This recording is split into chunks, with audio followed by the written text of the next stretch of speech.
ব্রিগেডের অন্যতম বক্তা, সারা ভারত খেতমজুর ইউনিয়নের নেত্রী, ব্রিগেড শেষে ব্রিগেড ময়দান সাফ সাফাই করছেন। খেটে খাওয়ার মানুষের নেত্রী। দেখুন, ব্রিগেড সমাবেশ শেষে বক্তব্য শেষ হয়েছে, ক্লান্ত শরীর নিয়েও বাড়ি যাওয়ার আগে কিছুক্ষণ ব্রিগেড ময়দান সাফ করছেন। এটাই বামপন্থা। স্বেচ্ছাসেবক ক্যাম্পে এসে যোগাযোগ করুন।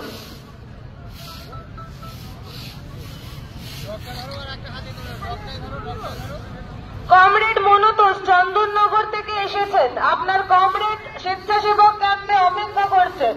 আপনি অনুগ্রহ করে আমাদের স্বেচ্ছাসেবক ক্যাম্পে এসে যোগাযোগ করুন।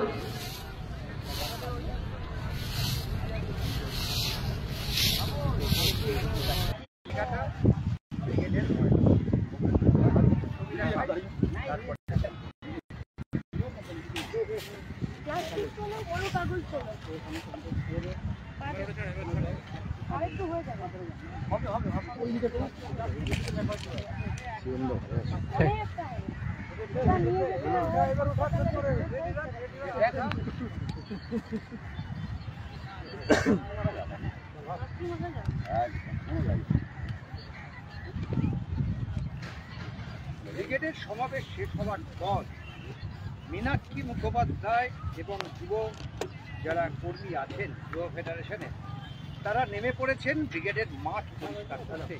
কারণ ব্রিগেডের মাঠে যেখানে অবস্থা, আর ব্রিগেডে বেশি লোক হলে আরও বোধহয় সমস্যা বেশি। কারণ একেবারে ব্রিগেডের শেষ প্রান্ত পর্যন্ত যে মানুষ বসেছেন তার ছবিটাও কিন্তু ক্রমশ স্পষ্ট। আপনারা দেখতে পাচ্ছেন যে একেবারে ব্রিগেডের শেষ প্রান্ত পর্যন্ত সমাগম হয়েছিল এবং বসার সময় কাগজপত্র তারা যেভাবে ঝুলিয়ে ছিটিয়ে ফেলেছেন, এবার সেই কাগজ পরিষ্কার করতে ময়দানে নেমেছেন মীনাক্ষী মুখোপাধ্যায় সহ ডিওয়াইএফের কর্মী সমর্থকেরা। আমরা দেখি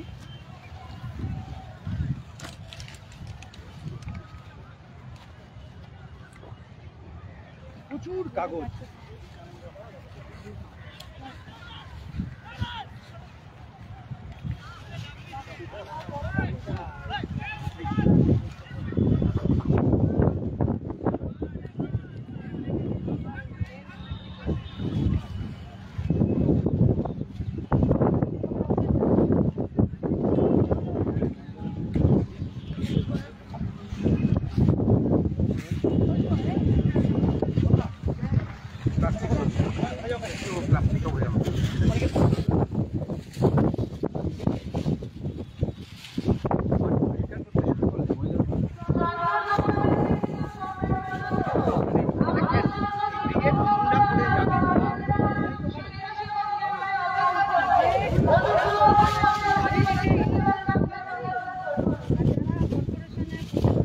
রাজনৈতিক চোখ কি বলছে যে তার মেজাজে কম মেজাজ করেছে,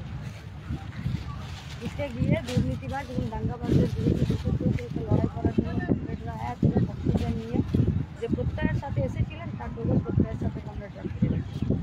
যুব ব্রিগেডের বড় কিন্তু প্রত্যয় নিয়ে ফিরেছিলেন কর্মীরা। হ্যাঁ, ফিরেছিলেন, কিন্তু তার আগে পঞ্চায়েতের মধ্যে যেভাবে পশ্চিমবঙ্গ তৃণমূলের সব ছেলেপুলেরা এবং তার সঙ্গে বিজেপি মিলে পুলিশ এবং বিডিও মিলে যেভাবে ছাত্রের মতন ব্যবস্থা দিয়েছিল, সেই ছাত্রের যে ব্যবস্থা কিন্তু ছাত্রীকে সেভাবে না আপনি কি দেখছেন পার্লামেন্ট সেবাতে দেবে, প্রশাসন সেবাতে দেবে।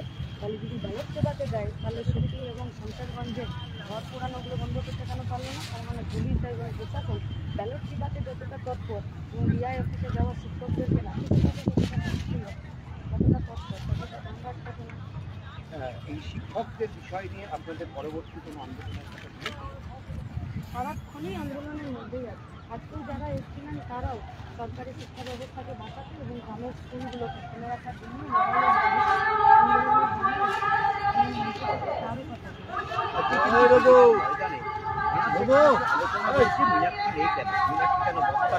মীনাক্ষীর কথা শুনতে চাই, সেটা আপনি বললেই বলবেন আমাদের সবাই নেতা, আমাদের সবাই সবাই করবে, কিন্তু আপনার বক্তব্য কোথাও একটা অডিয়েন্স আছে যারা আপনার কথা শুনতে চায়।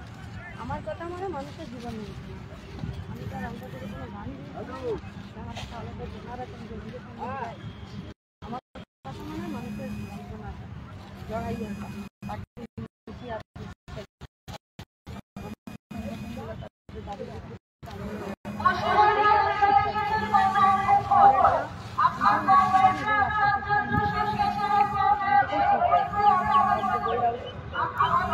যদি এরকম ক্যাপশন দেখে বাচ্চারা সব বাড়ি করবে